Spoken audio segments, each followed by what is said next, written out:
전 세계 군사판이 완전히 뒤집혔습니다. 지구의 화약고라 불리는 중동의 하늘을 이제 대한민국 천무가 지키고 있습니다. 저는 터키 국방부 고위 공무원이었습니다. 믿을 수 있습니까? 불과 2년 전만 해도 저는 한국 무기라는 이름조차 제대로 들어본 적이 없었습니다. 아니, 솔직히 말씀드리면 무시했습니다. 말도 안 된다고 생각했습니다. 이스라엘은 수십 년간 전쟁을 치른 나라 아닙니까? 미국은 세계 최강 아닙니까? 그러나 그날 사막 한복판에서 제가 본 것은 충격 그 자체였습니다. 대한민국의 천무가 40km 거리의 표적을 10발 쏴서 10발 모두 명중시켰습니다. 한 발도 빗나가지 않았습니다. 각국 대표들이 입을 다물지 못했습니다. 이 놀라운 반전의 전체 이야기가 궁금하시다면 잠시만 구독 버튼을 눌러주세요. 해외에서 일어난 진짜 감동 이야기를 매일 전해드립니다. 지금부터 그 전말을 들려드리겠습니다. 2023년 여름, 터키 국경은 지옥이었습니다. 시리아 쪽에서 날아오는 로켓이 매일 밤 우리 도시를 강타했습니다.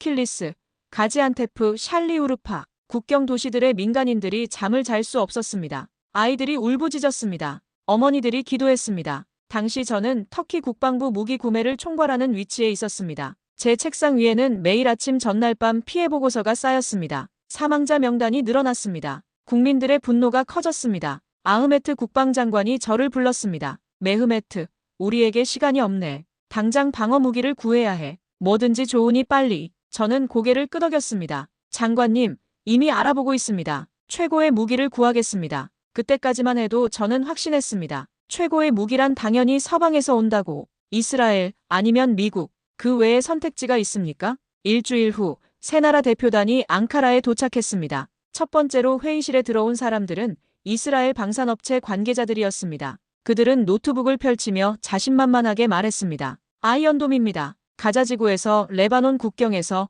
수천 발의 로켓을 막아냈습니다. 실전에서 검증된 세계 유일의 시스템입니다. 화면에는 아이언돔이 로켓을 요격하는 영상이 흘러나왔습니다. 밤하늘에서 폭발하는 섬광들. 인상적이었습니다. 저는 고개를 끄덕였습니다. 좋습니다. 가격은 얼마입니까? 50억 달러입니다. 하지만 터키의 안보를 생각하면 투자할 가치가 있습니다. 다음 날, 미국 로키드 마틴 팀이 왔습니다. 그들은 더 거대한 자료를 가져왔습니다. 패트리어트 시스템입니다. 미국이 수십 년간 믿고 사용해온 최강의 방패입니다. 전 세계 18개국이 사용 중입니다. 저는 또 고개를 끄덕였습니다. 믿을만하군요. 그리고 사흘째 되는 날 한국 대표단이 도착했습니다. 솔직히 말씀드리면 저는 처음에 그들을 거의 무시했습니다. 한화에어로스페이스, 들어본 적도 없는 회사였습니다. 천모, 그게 뭡니까? 김전무라는 사람이 조용히 자료를 펼쳤습니다. 안녕하십니까? 대한민국에서 왔습니다. 천모 시스템을 소개하고 싶습니다. 저는 속으로 한숨을 쉬었습니다.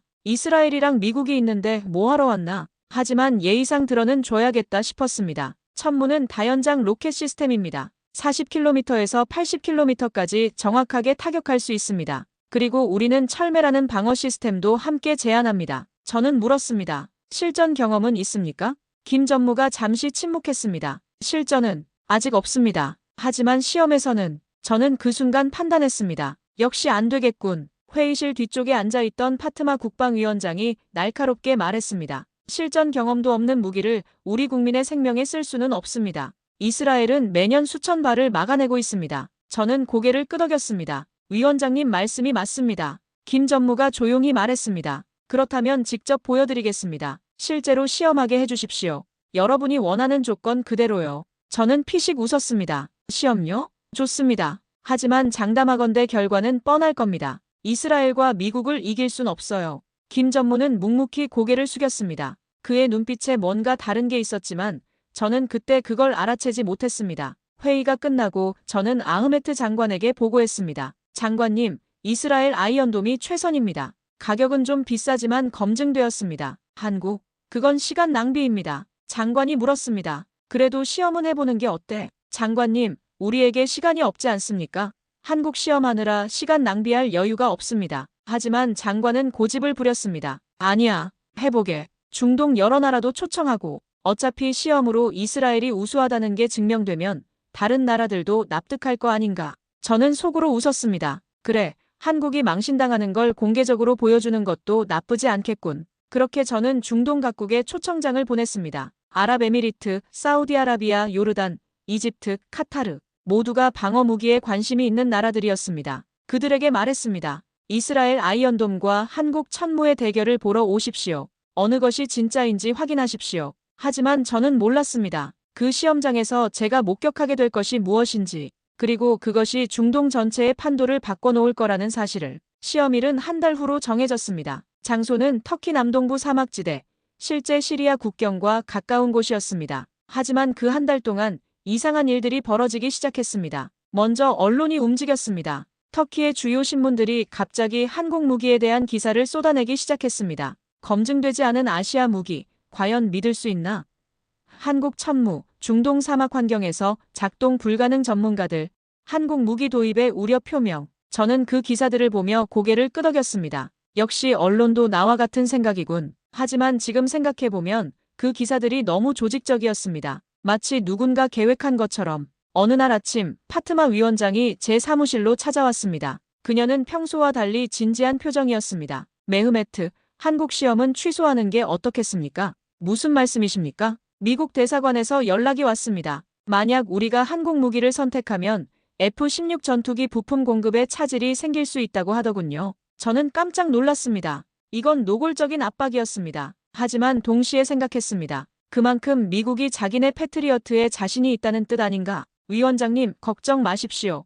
어차피 시험에서 이스라엘이나 미국이 이길 겁니다. 그냥 형식적으로 해주는 거예요. 파트마는 고개를 끄덕이며 나갔습니다. 하지만 그녀의 눈빛이 묘했습니다. 마치 뭔가 더 알고 있는 것처럼. 일주일 후, 더 이상한 일이 벌어졌습니다. 한국 대표단의 숙소에 도둑이 들었습니다. 이상하게도 돈은 안 가져가고 노트북과 서류 가방만 뒤졌다고 했습니다. 경찰은 흔한 절도 사건이라고 했지만 저는 뭔가 석연치 않았습니다. 김 전무가 저에게 전화를 걸어왔습니다. 메흐메트님, 우리 기술 자료가 유출된 것 같습니다. 뭐라고요? 어젯밤 숙소에 누군가 침입했습니다. 천무의 설계도면 일부가 사라졌습니다. 저는 당황했습니다. 그건 죄송합니다. 제가 경찰에 강력히 요청하겠습니다. 아닙니다. 괜찮습니다. 어차피 시험에서 보여드릴 거니까요. 김 전무의 목소리는 담담했습니다. 화도 내지 않았습니다. 오히려 그게 더 이상했습니다. 그날 저녁 저는 우연히 고급 레스토랑에서 파트마 위원장을 목격했습니다. 그녀는 이스라엘 방산업체 관계자와 함께 있었습니다. 둘은 조용히 대화를 나누고 있었습니다. 제 가슴이 철렁했습니다. 설마. 하지만 저는 고개를 저었습니다. 아니야, 위원장님이 그럴 리 없어. 그냥 업무상 미팅이겠지. 시험을 2주 앞두고 중동 각국 대표단이 도착하기 시작했습니다. 아랍에미리트에서 온 하산이 제일 먼저 왔습니다. 그는 터키말을 유창하게 했습니다. 메흐메트, 이번 시험 정말 기대됩니다. 우리도 방어 무기가 절실하거든요. 하산, 솔직히 말하면 이미 결과는 정해진 거나 마찬가지입니다. 이스라엘 아이언돔이 최고죠. 하산이 고개를 갸웃했습니다. 그럼 왜 시험을 합니까? 형식적으로요. 공정하게 보이려고. 하산이 웃었습니다. 그래도 저는 한국이 궁금합니다. 요즘 한국 기술이 대단하더군요. 자동차도 휴대전화도. 저는 어깨를 으쓱했습니다. 하지만 무기는 다릅니다. 무기는 생명이 걸린 문제니까요. 사우디, 요르단, 이집트에서 온 관찰자들도 비슷한 반응이었습니다. 모두가 이스라엘을 주목하고 있었습니다. 한국, 그냥 구경거리 정도였습니다. 시험 3일 전, 아흐메트 장관이 또 저를 불렀습니다. 메흐메트, 혹시 이상한 점 못 느꼈나? 무슨 말씀이십니까? 이스라엘 쪽에서 너무 적극적이야. 마치 한국을 몹시 경계하는 것처럼. 만약 정말 자신이 있다면 그렇게까지 할 필요가 있을까? 저는 잠시 말문이 막혔습니다. 사실 저도 느끼고 있었습니다. 언론 공작, 압박, 정보 유출 시도. 너무 노골적이었습니다. 장관님, 하지만 그건 그만큼 이 시장이 중요하다는 뜻 아니겠습니까? 경쟁자를 견제하는 건 당연하죠. 장관이 한숨을 쉬었습니다. 그래, 내 말도 맞아. 어쨌든 시험은 공정하게 진행하게. 누가 이기든 우리에게 최고의 무기를 선택해야 하니까. 물론입니다, 장관님. 하지만 제 머릿속에는 여전히 확신이 가득했습니다. 이스라엘이 이긴다. 당연히. 시험 전날 밤, 저는 사막 시험장을 미리 둘러봤습니다. 한쪽에는 이스라엘 팀이 아이언돔 장비를 점검하고 있었습니다. 거대하고 위압적이었습니다. 수십 년의 노하우가 느껴졌습니다. 반대편에는 한국 팀이 천무를 준비하고 있었습니다. 솔직히 말하면 좀 소박해 보였습니다. 박 박사라는 사람이 땀을 뻘뻘 흘리며 장비를 마지막으로 점검하고 있었습니다. 저는 속으로 생각했습니다. 저렇게 준비해봤자 내일이면 다 드러나겠지. 그날 밤 저는 숙소로 돌아와 잠들었습니다. 내일이면 모든 게 끝난다. 이스라엘이 승리하고 한국은 조용히 돌아갈 것이다. 그리고 터키는 검증된 최고의 무기를 갖게 될 것이다. 하지만 저는 몰랐습니다. 다음 날 사막에서 제가 목격하게 될 것이 제 인생의 모든 확신을 산산조각 낼 거라는 사실을.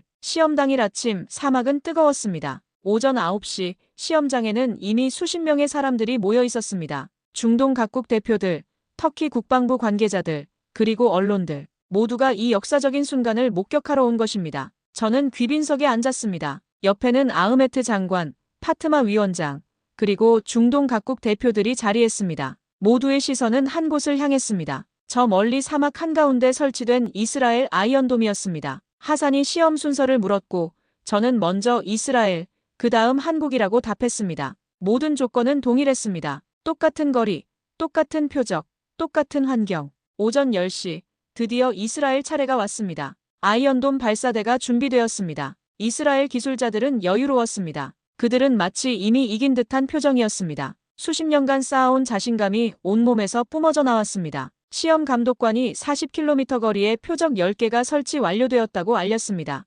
발사가 시작되었습니다. 쾅, 쾅, 쾅. 아이언돔에서 요격 미사일이 연달아 발사되었습니다. 하늘로 솟구치는 흰 연기, 귀청을 찢는 소음, 확실히 위압적이었습니다. 저는 속으로 고개를 끄덕였습니다. 역시 이스라엘답다고 생각했습니다. 잠시 후 결과가 발표되었습니다. 10개 표적 중 6개 명중, 4개 빗나감, 명중률 60%. 저는 깜짝 놀랐습니다. 60%? 이게 세계 최고라는 아이언돔의 실력입니까? 귀빈석에서 웅성거림이 일었습니다. 중동 대표들이 서로 눈빛을 교환했습니다. 모두 같은 생각인 듯 했습니다. 생각보다 낫다고. 이스라엘 팀장이 급히 마이크를 잡고 해명했습니다. 사막 환경이 예상과 달랐다고, 실전에서는 90%라고 강조했습니다. 파트마 위원장이 옆에서 거들었습니다. 환경이 다르면 오차가 생길 수 있다고, 그래도 60%면 훌륭하다고 말했습니다. 저도 고개를 끄덕였습니다. 하지만 제 목소리에는 이전의 확신이 조금 줄어들어 있었습니다. 솔직히 실망스러웠습니다. 그래도 한국은 이것보다 못하겠지, 라고 스스로를 위안했습니다. 오전 11시 한국 차례가 왔습니다. 천무 발사대가 위치했습니다. 이스라엘 것보다 작아 보였습니다. 덜 화려했습니다. 하지만 뭔가 달랐습니다. 더 간결했습니다. 더 정돈되어 있었습니다. 한국 기술자들은 조용히 움직였습니다. 말이 없었습니다. 그저 묵묵히 자기 할 일을 했습니다. 박 박사는 마지막 점검을 하며 팀원들과 짧게 대화를 나눴습니다.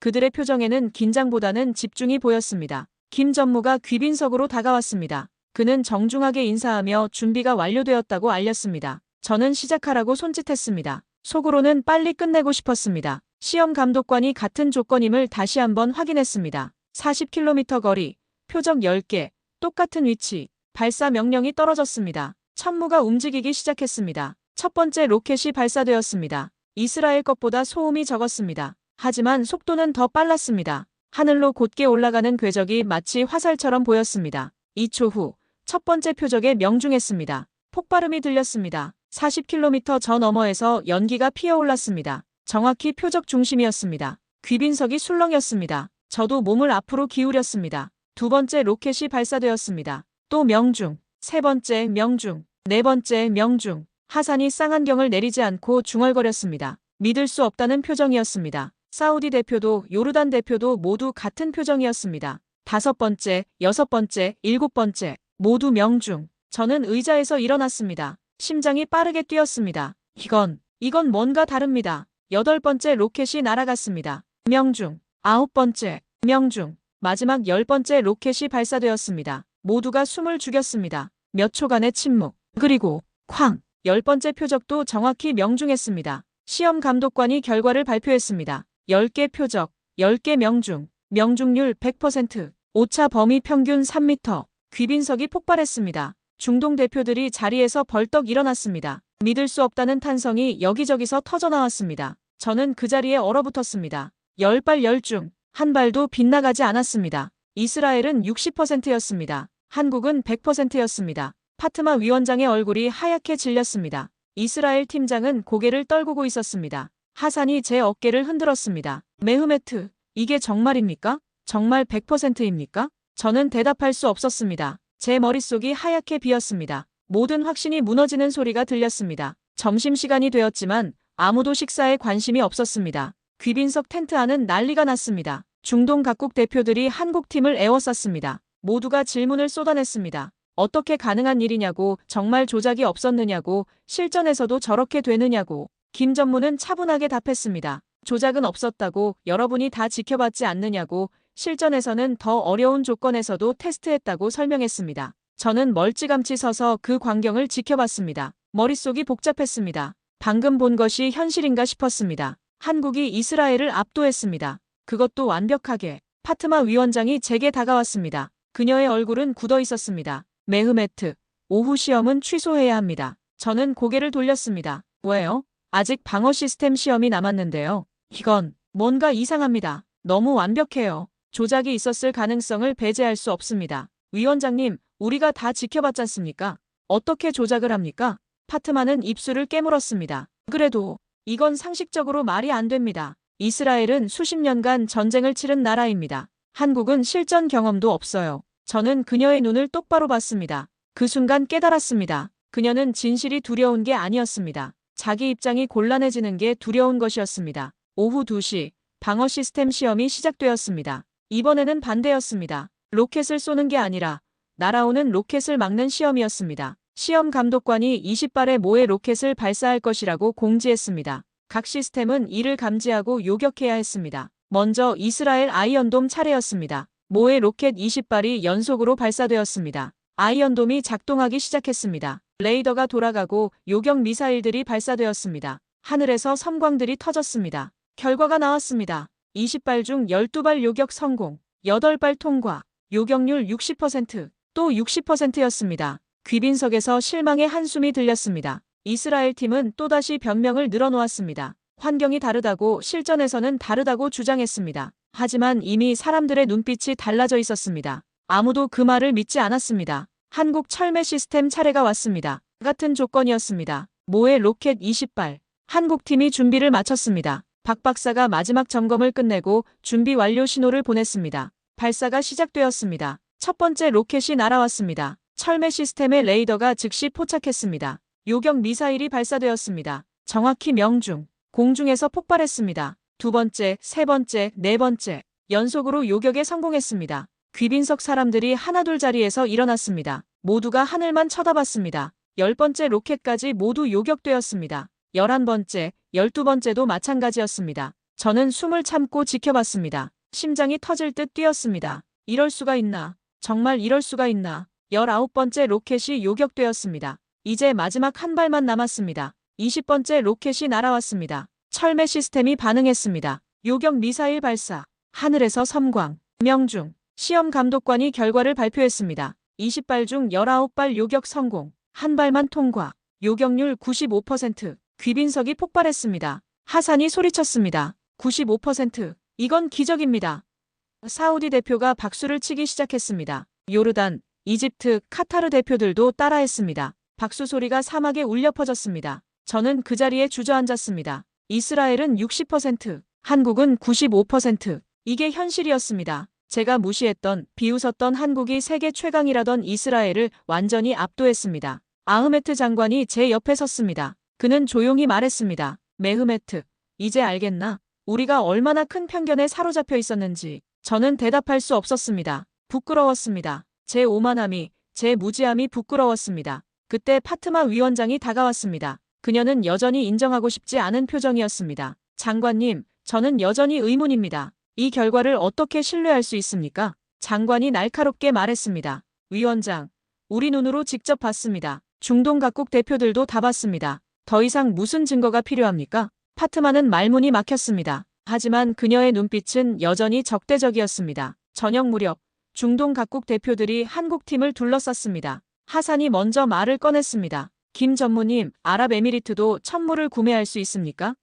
사우디 대표가 바로 끼어들었습니다. 우리가 먼저입니다. 사우디가 먼저 관심을 표명했습니다. 요르단과 이집트도 같은 질문을 했습니다. 김 전무는 웃으며 답했습니다. 모두와 협력할 수 있다고, 한국은 진정한 파트너가 되고 싶다고 말했습니다. 저는 멀리서 그 광경을 지켜봤습니다. 씁쓸했습니다. 제가 거부했던 한국을 이제 중동 전체가 원하고 있었습니다. 그날 밤 저는 잠을 이룰 수 없었습니다. 머릿속에서 오늘 본 장면들이 계속 돌아갔습니다. 10발 10중, 95% 요격률, 박수치는 중동 대표들. 그리고 깨달았습니다. 제가 얼마나 큰 실수를 저질렀는지. 시험이 끝난 다음 날, 저는 긴급 회의를 소집했습니다. 회의실에는 국방부 핵심 관계자들이 모였습니다. 아흐메트 장관, 파트마 위원장, 그리고 각 부처 실무자들. 모두의 표정이 무거웠습니다. 장관이 먼저 입을 열었습니다. 어제 시험 결과는 명확했습니다. 한국 천무가 모든 면에서 우수했습니다. 이제 결정을 내려야 합니다.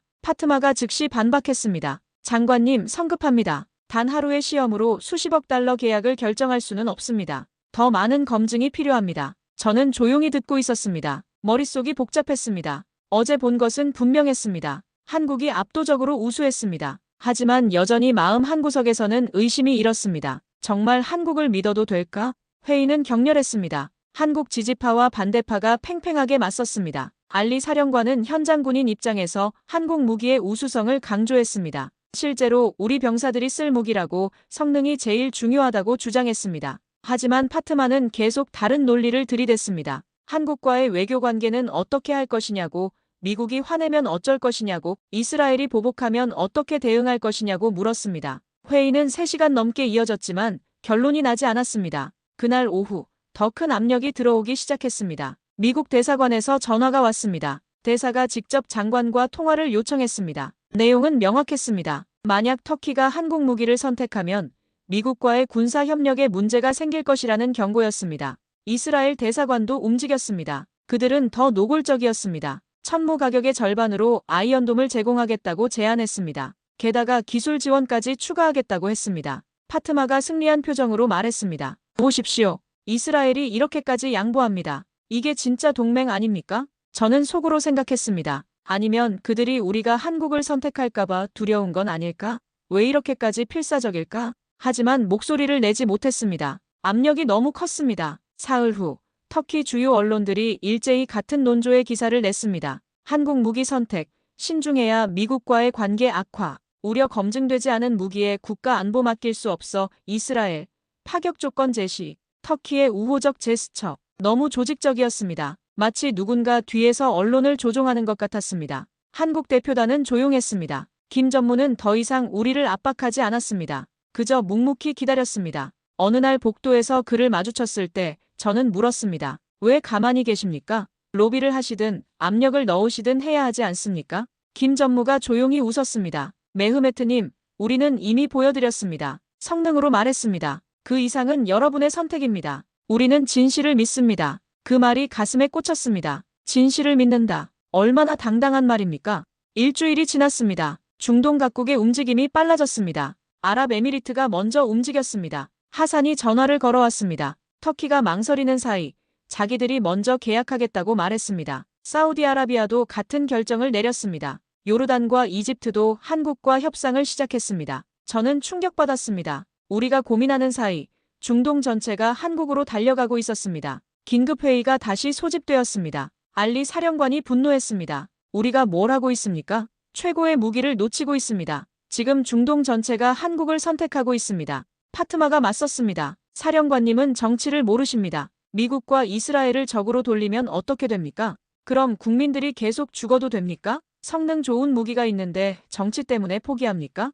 회의실이 난장판이 되었습니다. 고함이 오갔습니다. 서로를 비난했습니다. 저는 그 한가운데 앉아서 아무 말도 할 수 없었습니다. 그날 밤 저는 혼자 사무실에 남았습니다. 창밖을 바라봤습니다. 저 멀리 시리아 국경 쪽 하늘이 붉게 물들어 있었습니다. 또 누군가 공격받고 있었습니다. 우리 국민들이 죽어가고 있었습니다. 책상 위에는 2개의 제안서가 놓여 있었습니다. 왼쪽은 이스라엘, 파격 할인, 기술 지원, 미국의 지지. 하지만 시험에서 60%. 오른쪽은 한국, 합리적 가격, 기술 이전, 중동 각국의 신뢰. 그리고 시험에서 100%와 95%. 답은 명확했습니다. 하지만 결정은 어려웠습니다. 저는 손으로 얼굴을 감쌌습니다. 20년 넘게 공직 생활을 했습니다. 항상 서방을 믿었습니다. 미국과 이스라엘이 최고라고 배웠습니다. 그런데 이제 와서 그 모든 것이 틀렸다고 인정해야 합니까? 제 자존심이 허락하지 않았습니다. 제 편견이 무너지는 게 두려웠습니다. 그렇게 저는 결정을 미뤘습니다.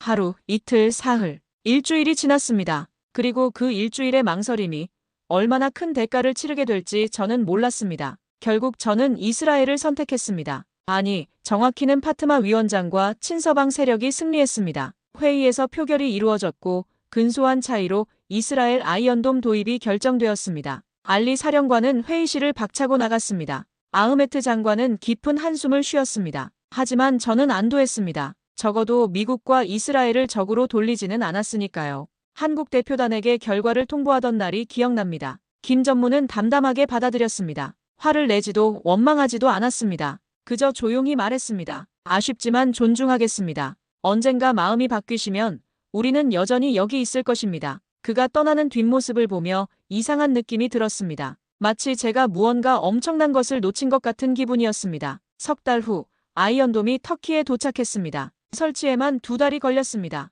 이스라엘 기술자들이 와서 복잡한 시스템을 구축했습니다. 비용은 계속 늘어났습니다. 추가 부품, 추가 교육, 추가 유지비, 처음 약속했던 가격의 2배가 되었습니다. 하지만 파트만은 계속 변호했습니다. 최고의 시스템은 원래 비쌉니다. 국민의 생명을 지키는 일인데 돈을 아껴서는 안 됩니다. 그해 겨울 시리아 국경에서 대규모 로켓 공격이 있었습니다. 오후 6시경이었습니다. 킬리스 지역으로 25발의 로켓이 날아왔습니다. 아이언돔이 작동했습니다. 레이더가 돌아가고 요격 미사일들이 발사되었습니다. 결과는 참담했습니다. 25발 중 고작 9발만 요격되었습니다. 나머지 16발이 그대로 도시에 떨어졌습니다. 사망자 12명, 부상자 38명, 그중에는 아이들도 있었습니다. 저는 보고서를 받고 얼어붙었습니다. 요격률 36%, 시험장에서 보았던 60%보다도 낮았습니다. 긴급회의가 소집되었습니다. 이스라엘 기술팀이 변명을 늘어놓았습니다. 로켓이 예상보다 많았습니다.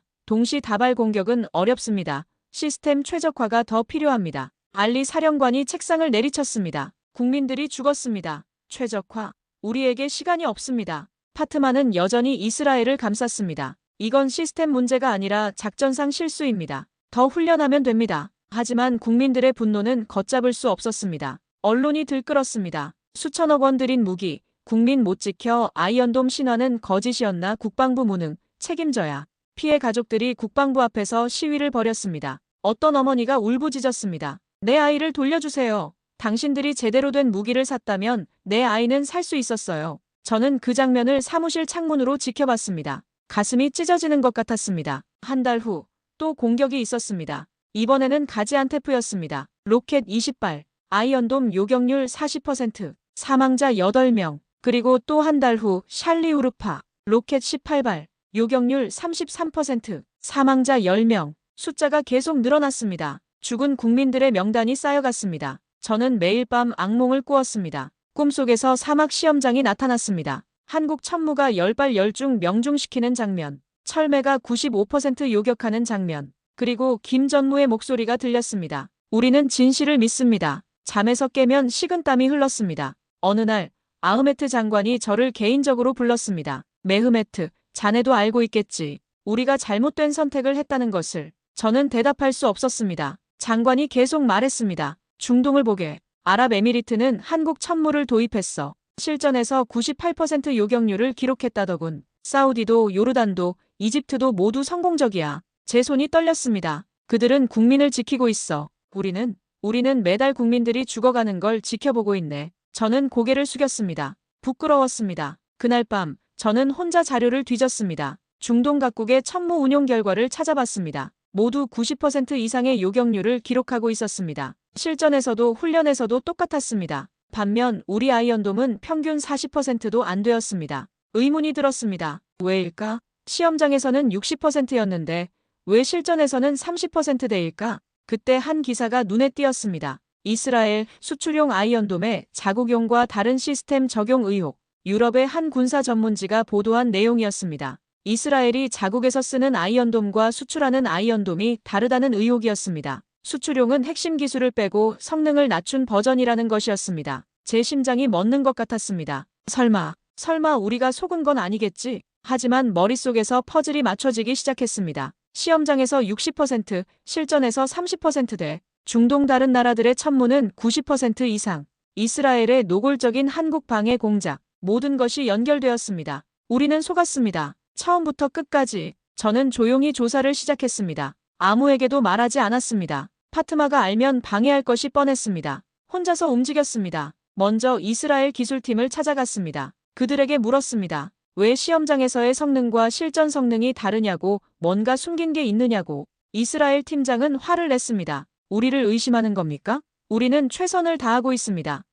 하지만 그의 눈빛이 흔들렸습니다. 뭔가 숨기고 있었습니다. 다음으로 시스템 내부 자료를 확인했습니다. 밤늦게 사무실에 남아 기술 문서들을 뒤졌습니다. 그러다 이상한 점을 발견했습니다. 이스라엘이 제공한 레이더 시스템의 사양서가 처음 약속과 달랐습니다. 탐지거리가 짧았습니다. 동시 추적 가능 표적수도 적었습니다. 제 손이 떨렸습니다. 이건 다운그레이드된 버전이었습니다. 일주일 후 결정적인 제보가 들어왔습니다. 이스라엘 기술팀의 한 직원이 저를 몰래 찾아왔습니다. 그는 두려워하는 표정이었습니다. 메흐메트님, 제가 더 이상 침묵할 수 없어서 왔습니다. 그는 서류 몇 장을 건넸습니다. 내부 문서였습니다. 거기에는 충격적인 내용이 적혀 있었습니다. 터키에 수출된 아이언돔은 이스라엘 자국용의 60% 성능이었습니다. 핵심 레이더가 구형 모델이었습니다. 요격 미사일도 등급이 낮은 것이었습니다.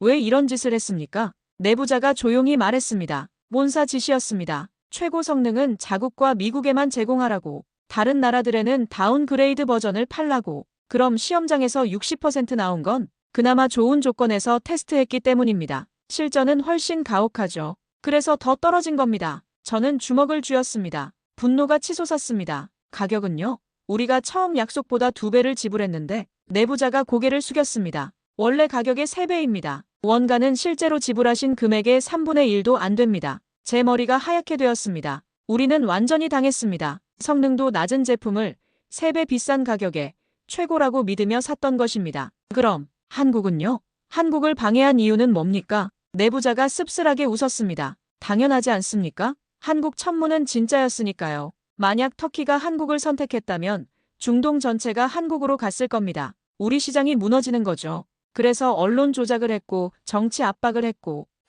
모든 수단을 동원했습니다. 워싱턴과 텔아비브가 협력했습니다. 한국을 막는 게 공동 목표였으니까요. 저는 그 자리에 주저앉았습니다. 모든 것이 계획된 사기였습니다. 우리는 처음부터 끝까지 노란한 것입니다. 다음 날 저는 아흐메트 장관에게 모든 것을 보고했습니다. 장관은 서류들을 보며 얼굴이 붉어졌습니다. 분노가 폭발했습니다. 이게 대체 무슨, 우리를 바보로 만들었어. 저는 고개를 숙였습니다. 제 잘못입니다. 제가 처음부터 편견을 가지고 있었습니다. 한국을 무시했고 서방만 믿었습니다. 장관이 한숨을 쉬었습니다. 자네만의 잘못이 아니야. 우리 모두가 속았어. 파트마 위원장도 나도. 지금이라도 바로잡을 수 있을까요? 장관이 고개를 끄덕였습니다. 한국에 연락하게. 지금이라도 늦지 않았어. 저는 떨리는 손으로 김 전무에게 전화를 걸었습니다. 그가 받았습니다. 여전히 차분한 목소리였습니다. 김 전무님, 저는 메흐메트입니다. 네, 기억합니다. 무슨 일이십니까? 저는 목이 메었습니다. 죄송합니다. 제가 너무 어리석었습니다. 진실을 외면했습니다. 김 전무가 조용히 들었습니다. 이스라엘이 우리를 속였습니다. 성능도 가격도 모두 거짓이었습니다. 국민들이 죽어가고 있습니다. 제발 도와주십시오. 전화 너머로 침묵이 흘렀습니다. 긴 침묵이었습니다. 그리고 김 전무가 말했습니다. 알겠습니다. 우리가 가겠습니다. 하지만 저희가 한 번 거절했는데 상관없습니다. 우리의 목표는 보복이 아닙니다. 진짜로 도움이 필요한 곳에 가는 것입니다. 터키 국민들이 안전해지는 것, 그것이 중요합니다. 저는 눈물이 났습니다. 감사합니다. 정말 감사합니다. 2주 후 한국 대표단이 다시 터키에 도착했습니다. 이번에는 분위기가 완전히 달랐습니다. 공항에 아흐메트 장관이 직접 나갔습니다. 저도 함께였습니다. 그리고 놀랍게도 중동 각국 대표들도 함께 왔습니다. 하산이 말했습니다. 우리가 천무를 쓰면서 얼마나 만족하는지 직접 말해주러 왔습니다. 터키도 빨리 합류해야 합니다. 김 전무가 내렸습니다. 그는 악수를 청했습니다.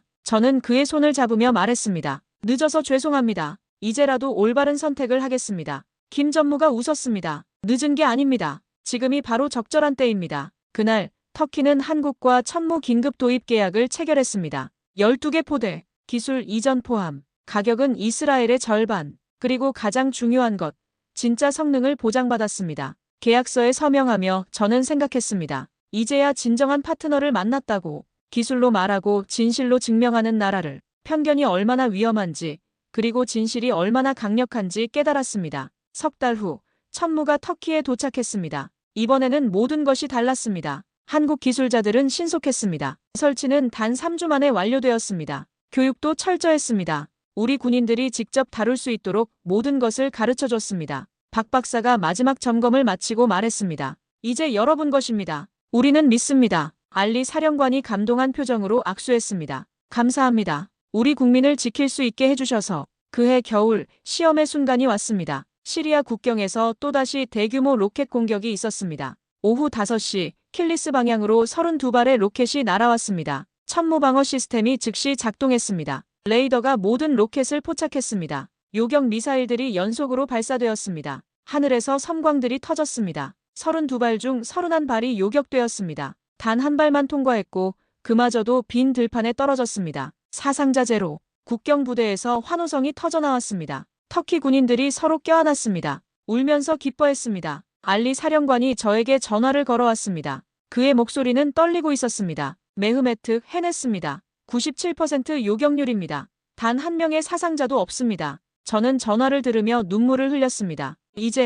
이제야 우리 국민을 제대로 지킬 수 있게 되었습니다. 그날 밤 터키 전역이 들썩였습니다. 언론이 대서특필했습니다. 한국 천무, 완벽한 방어 성공 97% 요격, 사상자 제로, 이것이 진짜 무기다. 국민들이 환호했습니다. 피해 가족들도 안도의 한숨을 쉬었습니다. 거리에서 사람들이 한국 국기를 흔들었습니다. 저는 그 모습을 보며 생각했습니다. 만약 처음부터 한국을 선택했다면 그 12명은 죽지 않았을 것입니다. 수십 명의 부상자도 없었을 것입니다. 제 잘못이었습니다. 제 편견이 국민들을 죽게 만들었습니다. 그 후 6개월 동안 천무는 완벽했습니다. 크고 작은 로켓 공격이 20차례 이상 있었습니다. 천무는 평균 96%의 요격률을 기록했습니다. 사상자는 단 한 명도 없었습니다. 국경 도시 주민들이 다시 평화롭게 잠들 수 있게 되었습니다. 아이들이 학교에 갑니다. 어머니들이 웃습니다. 장사꾼들이 가게를 엽니다. 이것이 진짜였습니다. 이것이 우리가 원했던 것이었습니다. 중동 전체가 주목했습니다.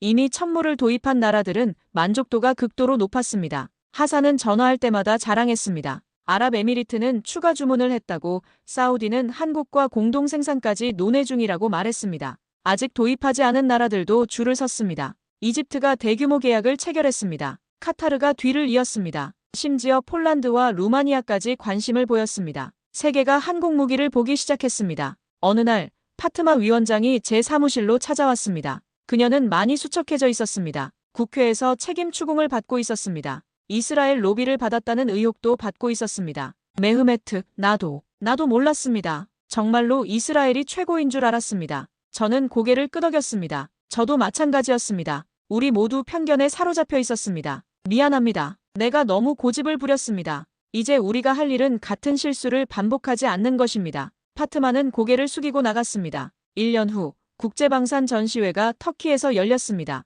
한국 한화에어로스페이스 부스에는 사람들이 인산인해였습니다. 중동 각국, 유럽, 아프리카, 남미까지 모두가 한국 무기를 보러 왔습니다. 반대편 이스라엘 부스는 텅 비어 있었습니다. 다운그레이드 판매 스캔들이 터지면서 그들의 신뢰는 땅에 떨어졌습니다. 중동 시장에서 사실상 퇴출당했습니다. 김 전무가 저를 부스로 초대했습니다. 그는 새로운 모델을 소개했습니다. 천무2입니다. 사거리가 150km까지 늘어났습니다. 터키와 공동 개발했습니다. 저는 놀랐습니다. 공동 개발이요? 네. 우리는 약속을 지킵니다. 기술 이전이라고 했으니 진짜로 함께 만들어가는 겁니다. 터키는 이제 우리의 파트너입니다. 그 말에 가슴이 뭉클했습니다. 파트너. 착취하는 관계가 아니라 함께 성장하는 관계. 이것이 진짜 동맹이었습니다. 전시회 마지막 날 특별 세미나가 열렸습니다. 저는 연사로 초청받았습니다. 주제는 방산 구매에서의 객관적 판단이었습니다. 저는 단상에 섰습니다. 수백 명의 각국 국방 관계자들이 저를 바라봤습니다.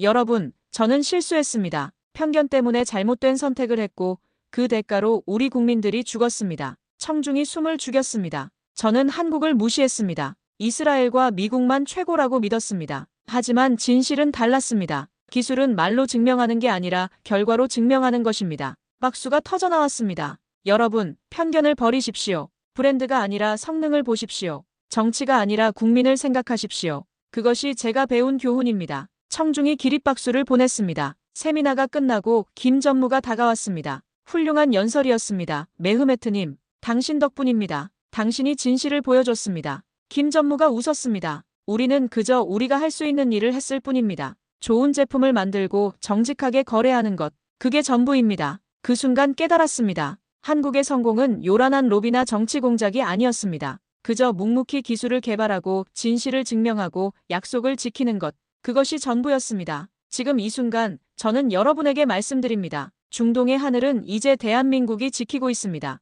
터키뿐 아니라 아랍에미리트, 사우디아라비아, 요르단, 이집트까지 모두가 한국 무기로 국민을 보호합니다. 편견은 사람을 죽입니다. 진실은 사람을 살립니다. 여러분은 어떤 선택을 하시겠습니까? 화려한 광고를 믿으시겠습니까? 아니면 냉정한 결과를 보시겠습니까? 저는 배웠습니다. 늦었지만 배웠습니다. 진정한 친구는 멀리서 왔습니다. 조용히, 그러나 확실하게. 이 이야기가 도움이 되셨다면 구독과 좋아요 부탁드립니다. 그리고 댓글로 여러분의 생각을 들려주세요. 편견을 깨는 것.